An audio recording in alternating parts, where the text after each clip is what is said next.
ടോയ്ലറ്റിലേക്ക് പോയി, ബാത്റൂമിൽ പോയി ഒളവെടുക്കാൻ പോകുന്ന ഓൺ ദി വേ ജസ്റ്റ് ഒന്ന് ബ്രേക്ക് ഇട്ടിട്ട് ബെഡ്റൂമിൽ പോയി മോന്റെ ഫോണൊന്ന് നോക്കിയൊക്കെ +2കാരന്റെ ചാർജിങ് 8% ചാർജ് ആയിരിക്കും. 3:30 8%. യെസ്, ഇതുവരെ സിനിമ കണ്ടിട്ട് 3:25 ഉറങ്ങിയതാ. ഫോണ് സ്വിച്ച് ഓഫ് ആയിട്ട് ഇപ്പൊ ചാർജിന് വെച്ചതാ. ഉമ്മ സ്വർഗത്തിലേക്ക് കൊട്ടാരം വാങ്ങാൻ പോകുമ്പോൾ മകൻ നരക സീറ്റ് റിസർവ് ചെയ്തിട്ടാണ് അവൻ കിടന്നുറങ്ങുന്നത്. നമ്മുടെ വീടുകൾക്ക് ഇപ്പൊ 2 ദുരന്തമുണ്ട്, വിശേഷിച്ച് പണക്കാരുടെ വീടുകൾക്ക്.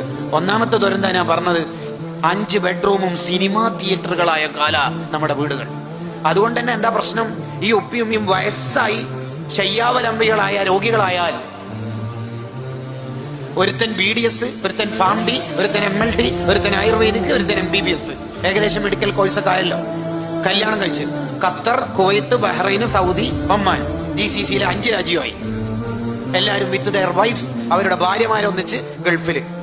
ഫോൺ വിളിച്ചപ്പം ചെറിയ മോനോട് ഉപ്പ ചോദിച്ചാടാ, ഉമ്മക്ക് തീരെ വയ്യടാ, ഭക്ഷണമൊക്കെ പുറത്തുനിന്നാ വാങ്ങല്, നീ വരുമോ ഒന്ന് കുറച്ച് ദിവസത്തേക്ക്?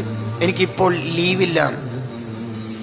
ഭാര്യ നാട്ടിലാണെങ്കിൽ ചെറുപ്പക്കാര് മിക്കവാറും വരും. അതിന് കാരണം പറയല്, റമദാനിലും റബീഉൽ അവ്വലും നാട്ടിൽ കൂടിയാലേ റാഹത്താവുള്ളൂ. അത് ഭാര്യ അങ്ങോട്ടേക്ക് പോയി നോക്കണം. എന്നിട്ട് എന്താ പറയല്? Ticket fair. ആരോടാ മോനെ ഈ ഉടായിപ്പ്? ആരോടാ? എന്നാ ഭാര്യനെ അയക്കോ? ഉമ്മാക്ക് തീരെ പറ്റുന്നില്ലടോ, എണീക്കാനൊന്നും കഴിയുന്നില്ല.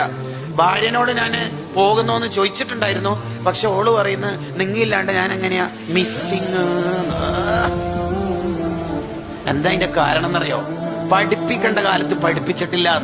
6ാം ക്ലാസ്സിന് മദ്രസ ഒഴിവാക്കി, 8ാം ക്ലാസ് ആകുമ്പോ മദ്രസ ഒഴിവാക്കി, SLC +2 ഡിഗ്രി PG ഡിപ്ലോമയും സെറ്റും കുത്തി നിറച്ച് പഠിപ്പിച്ചു.